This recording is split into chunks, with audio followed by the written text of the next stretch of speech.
Despite popular belief, historians say pies were not a feature of the Pilgrims' first Thanksgiving dinner.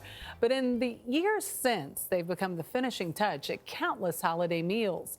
This morning on The Dish, we head into the kitchen with baker and food stylist Erin Jeanne McDowell.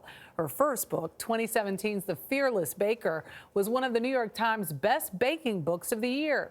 And her latest release, the book on pie, is the #1 bestseller in its category on Amazon.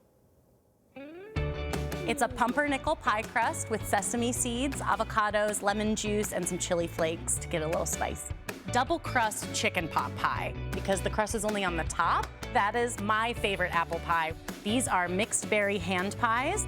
It is a tomato tarte tatin, which is an upside down puff pastry pie. Sweet or savory, Erin Jeanne McDowell lives and breathes pie. What is it about pie that separates it from all other desserts?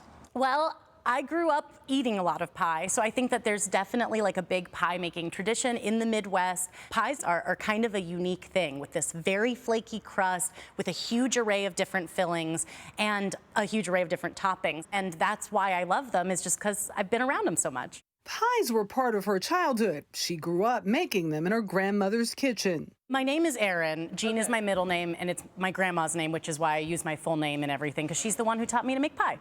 Oh! So I always use my full name as a little homage to her. Who doesn't love being in their grandmother's kitchen? It's one of my fondest memories, and that's absolutely one of the places where I fell in love with baking. She's been perfecting her technique and recipes ever since. But making a really good pie crust ain't easy. That's also true. And I just don't know why it's so hard. Well, I think the #1 ingredient that people forget about with pie crust is actually their hands, or whatever the tool is that they're using. Because the ingredients are simple. In my pie dough, there are 4 ingredients: flour, salt, butter, and water. And ice water. And ice water, yes, very good. And cold butter. Cold butter. Sometimes I even put the bowl of flour in the freezer for a little while before I start mixing. But it's really not so much about the ingredients, it's about the technique. Did you ever have the discussion with your gran? You know what, I'm pretty good at this. I need to go to pie school. The inspiration for going to culinary school actually came from some other members of my family. I have 3 older brothers, and 2 of them are artists. And I desperately wanted to be an artist, but I didn't seem to have any natural skill with pencils or paints or anything. And then one day I came home from an art class, a ceramics class, and my mom was making a cake, and she was using a tool that I had used in the ceramics studio. And it was like this huge light bulb moment where I was like, what if food is my medium? And so I started right then and there. I was about 15 years old, and I started making a whole bunch of really awful cakes. They were just terrible.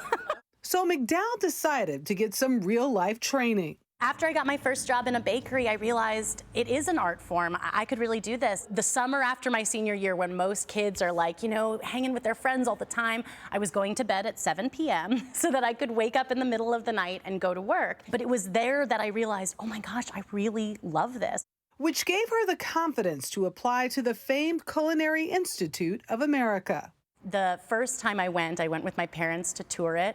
They said that the smile on my face, it was my first time being there, and I was just like, it was like meant to be. I couldn't imagine going anywhere else from the first day I set foot on that campus. A lot of recipes tell you how to do something, but I like to know why I'm doing it. Since graduation, the 33-year-old has become a food stylist, I wrote the book on pie, author, and a baking consultant on Food 52, a recipe and cookware site.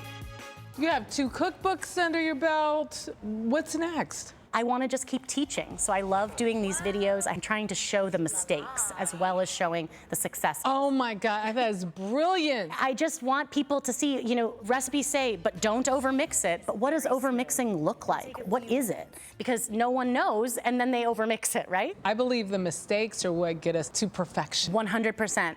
Thanksgiving is my absolute favorite holiday, mainly because it's a great excuse to make and eat a lot of pie. With so much to be thankful for, even in 2020, she won't be able to be with her family for the holidays, at least not in the traditional sense. My favorite Thanksgiving tradition is actually waking up early when my mom is baking the rolls, and we eat some of the rolls fresh out of the oven, slathered with butter before anyone else has even come over, and that's Slathering it with butter. yes, and it's sometimes just her and I, or her and my dad and I, and maybe my brother sharing this moment before kind of all the craziness happens, and it's a really special. So what will Thanksgiving be like for you this year? Well, I'm gonna make those rolls, I'll tell you that. That's one way that I can be with them even without being with them. That's what's so amazing about food, is that, you know, it's this incredible source of memory. It's this incredible source of sustenance. It just gives so much. And look what we have Oh here. my goodness. The courtesy so of good. Erin, Jeanne, McDowell. I'm It eating. smells Apple incredible. pie. And you know, we're not going to be together this Thanksgiving, so I thought this was Oh, this is so way good. we could We can all share. Zoom together. We can Zoom together. could. Turkey Zoom. I'll bring you an apple pie on So I Saturday. shouldn't have brought the pie? No, you should Delicious. have I brought just this. scarfed down Fantastic. cold eggs and hash browns. I know there was going I to be pie said- here. You're right. Save some room. No one Isn't it said good? there would be pie. Yeah, we Yeah. said there was going to be pie. You This did is it. Equal delicious. parts It's sweet delicious. and tangy. I love it. I love her, and I love what she had to say about food, about the memory. It actually brought tears to my eyes, thinking I wasn't thinking about Thanksgiving in that regard, but it is. There's so many memories that go with food like that.